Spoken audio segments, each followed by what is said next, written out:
ವರ್ಷ ಕಳೆದ ವರ್ಷವನ್ನು ನಿಮ್ಮಲ್ಲಿಗೆ ವರ್ಷ ಇದ್ದರೆ ಆ ಸಿಲಿಂಡರ್ ಉಪಯೋಗಿಸದೆ ನಮ್ಮ ಡೆಲಿವರಿ ಬಾಯ್ಗೆ ಆ ಸಿಲಿಂಡರ್ ಪುನಃ ವಾಪಸ್ ಕೊಟ್ಟು ನಿಮಗೆ ಮುಂದಿನ ಇದರ ಸಿಲಿಂಡರ್ ತೆಗೆದುಕೋಬೇಕು. ಅದಾದ ನಂತರ ಮನೆಯಿಂದ ಹೊರಗಡೆ ಹೋಗುವಾಗ ಮೊದಲು ದಯವಿಟ್ಟು ಗಮನಿಸಬೇಕು ಅಂಶವೇನೆಂದರೆ ಸಿಲಿಂಡರ್ ಈ ರೆಗ್ಯುಲೇಟರ್ ಆಫ್ ಮಾಡಿ ನೀವು ಹೊರಗಡೆ ಹೋಗಬೇಕು. ಹೊರಗಡೆ ಹೋಗುವ ಮುನ್ನ ಇದು ಆನ್ ಇದೆ ಎಂದು ಪರಿಶೀಲನೆ ಮಾಡಿ ಹೊರಗಡೆ ಹೋಗಬೇಕು. ಒಂದು ವೇಳೆ ನೀವು ಅದನ್ನು ಆಫ್ ಮಾಡಿದಾಗ ಹೊರಗಡೆ ಹೋದಲ್ಲಿ ಗ್ಯಾಸ್ ಪೂರೈಕೆಯಿಂದ ಮನೆಯಲ್ಲಿ ಏನಾದರೂ ಗ್ಯಾಸ್ ಲೀಕೇಜ್ ಆಗಿದ್ದರೆ ನೀವು ಮನೆ ಒಳಗೆ ಹೋದ ತಕ್ಷಣ ಅದು ಗ್ಯಾಸ್ ಲೀಕ್ ಆಗಿದೆ ಅಂದರೆ ಅದು ಆಗಿದ್ದಪ್ಪ ಅಂದರೆ ಅದು ಸ್ಮೆಲ್ ವಾಸನೆ ಗೊತ್ತಾಗುತ್ತೆ. ಯಾವ ರೀತಿಯಾದಂಥ ಗ್ಯಾಸಿಂದ ಅದು ಬಂದಾಗ ನೀವು ಅದು ಹೊರಗಡೆ ಗ್ಯಾಸ್ ಸೋರಿಕೆಯನ್ನು ಆಗಿದ್ದರೆ ಅಡಿಗೆ ಮನೆಯ ಕಿಟಕಿ ಡೋರ್ಗಳನ್ನು ಎಲ್ಲವನ್ನು ತೆರೆದು ಯಾವುದೇ ಕಾರಣಕ್ಕೂ ಕರೆಂಟ್ ಬಟನ್ಸ್ ಅನ್ನು ಆನ್ ಮಾಡಬಾರ್ದು.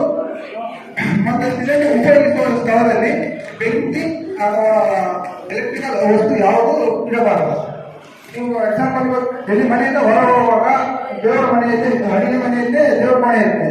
ಆ ದೇವರ ಮನೆಯಲ್ಲಿ ನೀವು ದೀಪ ಹಂಗೆ ಹಾಕಿ ಹೇಳ್ತೀರಾ, ದಯವಿಟ್ಟು ಆ ಕೆಲಸ ಮಾಡಬೇಡಿ. ಹೊರಗಡೆ ಹೋಗುವಾಗ ಈ ರೆಗ್ಯುಲೇಟರ್ ಆಫ್ ಎಂದು ಎಲ್ಲರೂ ಮೊದಲು ಗಮನ ಹರಿಸಬೇಕು. ರಾತ್ರಿ ಮಲಗುವಾಗ ಈ ರೆಗ್ಯುಲೇಟರ್ ಕಡ್ಡಾಯವಾಗಿ ಎಲ್ಲರೂ ಆಫ್ ಮಾಡೇ ಮಲಗಬೇಕು.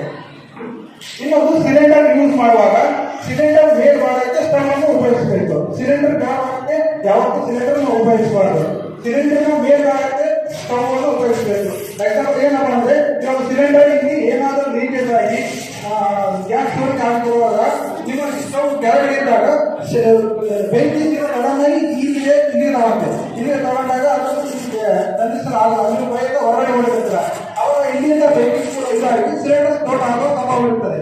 ದಯವಿಟ್ಟು ಮನೆಯಲ್ಲಿ ಸಿಲಿಂಡರ್ ಉಪಯೋಗಿಸುವಾಗ ಸಿಲಿಂಡರ್ ಮೇಲ್ಭಾಗಕ್ಕೆ ಸ್ಟವ್ ಅನ್ನು ಉಪಯೋಗಿಸಬೇಕು. ಯಾರು ಸ್ಟವ್ವಿನ ಸಿಲಿಂಡರ್ ಪಕ್ಕದಲ್ಲಿಟ್ಟು ಸಿಲಿಂಡರ್ ಸ್ಟವ್ ಅನ್ನು ಯಾರು ಉಪಯೋಗಿಸಬೇಡಿ. ಮತ್ತು ಇನ್ನೊಂದು ಮೊದಲಾಗಿ ನೀವು ಸಿಲಿಂಡರ್ ಉಪಯೋಗಿಸುವಾಗ ಸಿಲಿಂಡರ್ ಖಾಲಿ ಆಗಿರುತ್ತೆ ಬಿಟ್ಟು ದಯವಿಟ್ಟು ಯಾವ ಈ ರೀತಿ ಅಡ್ಡವಾಗಿ ಮಲಗಿಸಬೇಕು. ಸಿಲಿಂಡರ್ ಉಪಯೋಗಿಸಬೇಡಿ. ಸಿಲಿಂಡರ್ ಯಾವಾಗಲೂ ನೇರವಾಗಿರಬೇಕು. ಮತ್ತೆ ನೀವು ಮನೆಯಿಂದ ಹೊರಗಡೆ ಹೋಗುವಾಗ ಸಿಲಿಂಡರ್ ಆಫ್ ಮಾಡಿ ಈ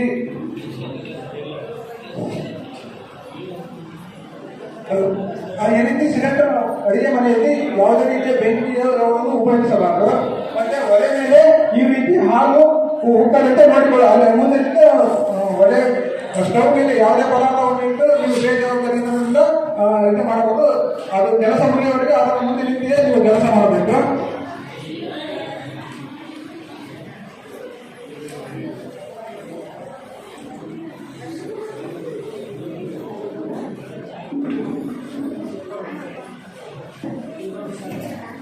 ಇಷ್ಟು ಮಾಹಿತಿಯನ್ನ ಕುರಿತ ಆರ್ಎಸ್ ಅವರು ಒದಗಿಸಿದ್ದಾರೆ. ಅವ್ರಿಗೆ ತುಂಬ ಧನ್ಯವಾದಗಳನ್ನ ಅರ್ಪಿಸ್ತೇನೆ. ನಿಮ್ಮ ಹತ್ರ ಒಂದು ಚಾರ್ಟ್ ಕೊಟ್ಟಿದೆ. ಆ ಚಾರ್ಟ್ನಲ್ಲಿ ಮೊದಲನೇದು ಸಿಲಿಂಡರ್ನ ನಿಲ್ಲಿಸಬೇಕು, ಮಲಗಿಸಬಾರದು ಅಂತ.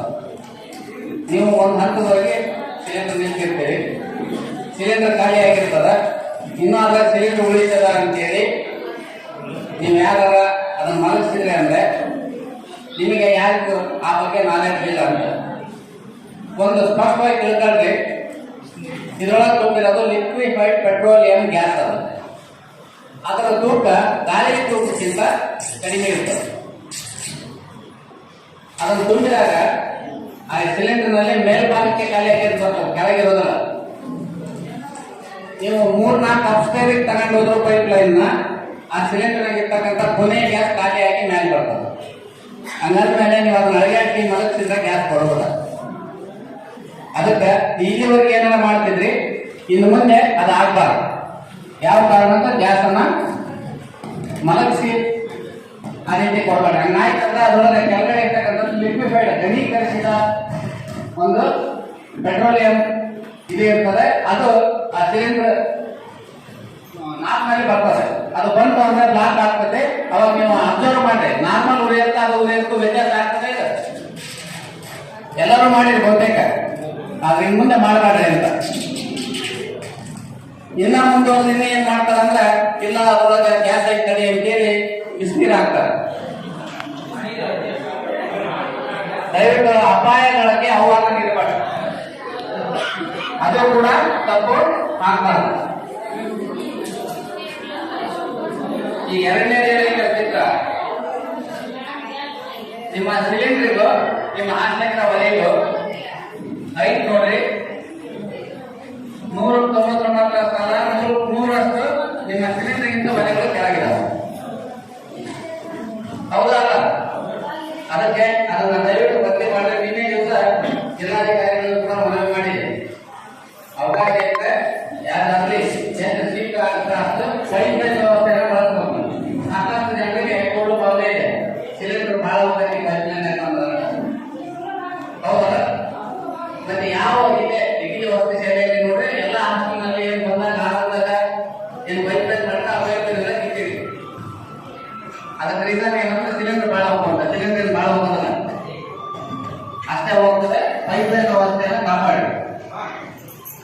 ಹೆಚ್ಚು ಗಾಳಿ ಬರುವ ಸ್ಥಳದಲ್ಲಿ ಒಲೆಯನ್ನ ಇಡಬಾರ್ದು. ಅಡುಗೆ ಮನೆಯಲ್ಲಿ ಇನ್ನಾವುದೇ ಜ್ವಾಲೆ ಬರುವ ವಸ್ತುಗಳನ್ನ ಇಡಬಾರ್ದು. ಬೆಂಕಿ ಕಡ್ಡಿಯನ್ನ ಮೊದಲೇ ಹಚ್ಚಿಕೊಂಡು ಗ್ಯಾಸ್ ಆನ್ ಮಾಡಬೇಕು. ಯಾರು ಆನ್ ಮಾಡೋದಿಲ್ಲ, ಫಸ್ಟ್ ಗ್ಯಾಸ್ ಆನ್ ಮಾಡಿ ಆಮೇಲೆ ಬೆಂಕಿ ಕಡ್ಡಿ ಹಾಕ್ತೇವೆ. ಇದು ಅಪಾಯ. ಫಸ್ಟ್ ಬೆಂಕಿ ಕಡ್ಡಿ ಹಚ್ಚಿಕೊಂಡು ಅದಾದ ನಂತರ ಗ್ಯಾಸ್ ಅನ್ನ ಆನ್ ಮಾಡಬೇಕು. ಅಡುಗೆ ಮಾಡುವ ಸಮಯದಲ್ಲಿ ಬೇರೆ ಯಾವುದೇ ಕೆಲಸವನ್ನ ಮಾಡಬೇಡಿ. ಮೊಬೈಲ್ನ ಮಾತಾಡ್ಬೋದು, ಬೇರೆ ಕೆಲಸ ಏನಲ್ಲ. ಹೌದಲ್ಲ? ಹೆಚ್ಚು ಜನರು ಅಡಿಗೆ ಮಾಡುವಾಗ ಮೊಬೈಲ್ ಬಳಕೆ ಮಾಡ್ತೀವಿ.